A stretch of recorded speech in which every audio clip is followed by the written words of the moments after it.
The council, from whose perspective? When you say this is right and this is wrong, we have to ask, from whose perspective? Some people spend their time writing video games and others spend their day playing the games. Does it make the one writing the games more right because he is making money, and the one playing all day wrong because he is not getting paid?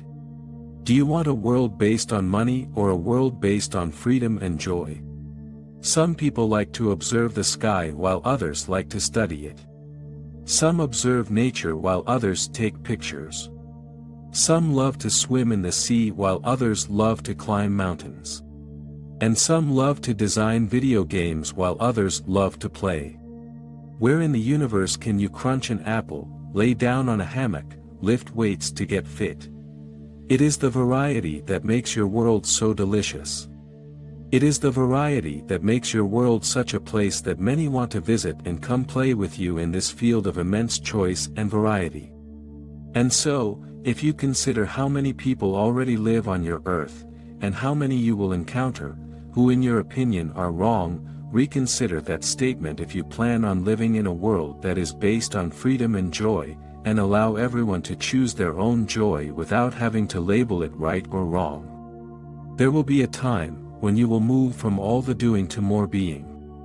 There will come a time when the doing will be a thing of joy and preference, and no longer a thing of duty or obligation. There will come a time when you will be glad you have let go all these right and wrong labels, good and bad definitions, because at that time, that is coming, you will find, all your definitions and labels were misplaced. And then you will open to more ways to engage with others, more ways to play, more ways to be free. And so the next time, you are tempted to judge another in any way, based on what you prefer, or what you've been taught, ask yourself this simple question, from whose perspective? And allow them the same freedom of choice that you allow yourself.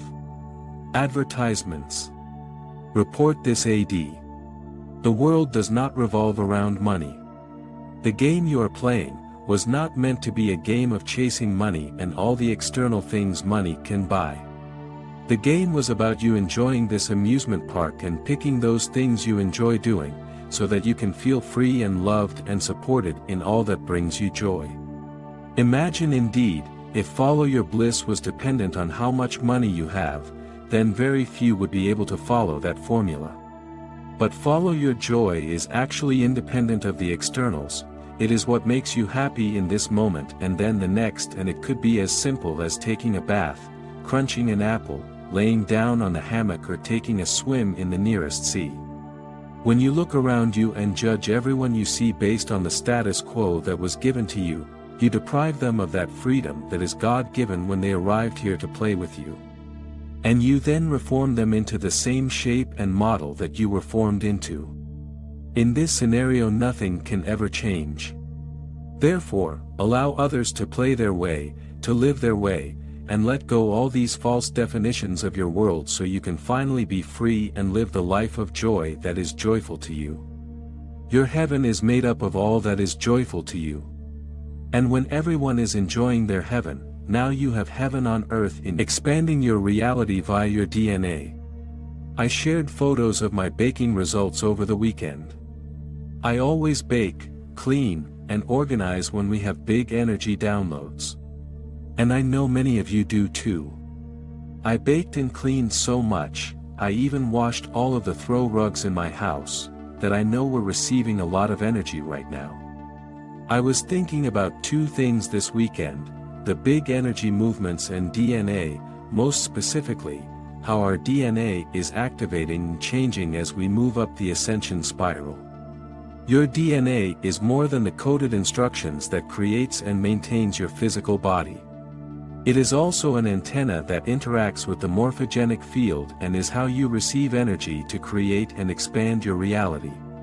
DNA is more than 2 strands, we have 13 strands of DNA, the extra strands are not junk DNA, as science has told us for decades.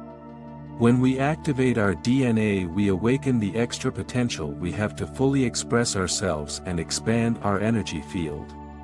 The morphogenic field has been growing exponentially for the past few weeks, and it's why we're seeing more potential and possibilities as we have more energy available to tap into.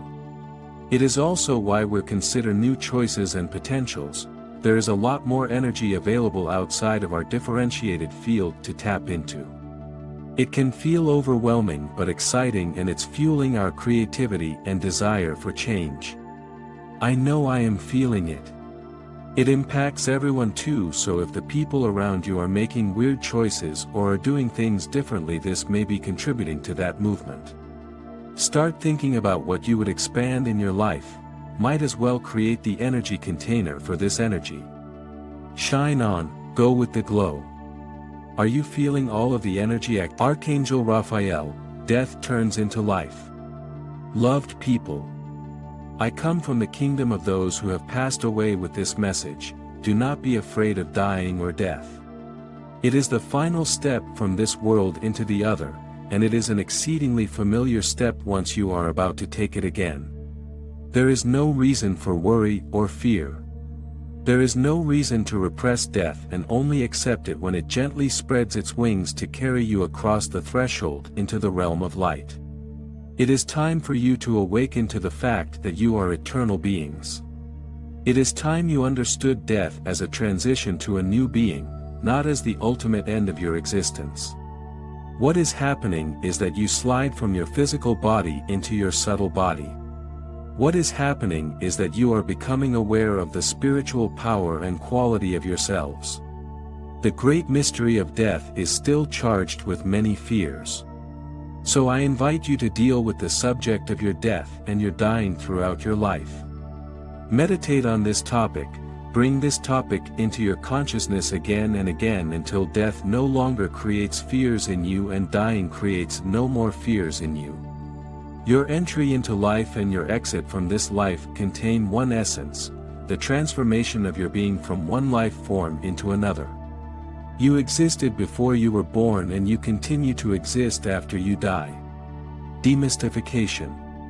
This is the only mystery to be discovered and demystified. Then death has no more power over you. Everything calms down when you know, everything becomes easy when you understand, everything becomes easy when you surrender to the natural process of transition. When your time has come, don't hesitate. If you're expected, cross the bridge. When you have accomplished, then ascend. You have every reason to live in joy on earth, and you have every reason to live in joy in heaven. You have no reason to feed the fears surrounding dying and death in order to empower them. Let yourself be guided through the valley of tears, climb up to bright heights. There a life awaits you that you have never seen on earth. Worry no more, man, for you are always cared for, before a human life, during a human life, and after a human life. Your universal mind knows and your universal soul remembers. Immerse yourself in this reality that your life is immortal and eternal. With infinite love. Archangel Raphael.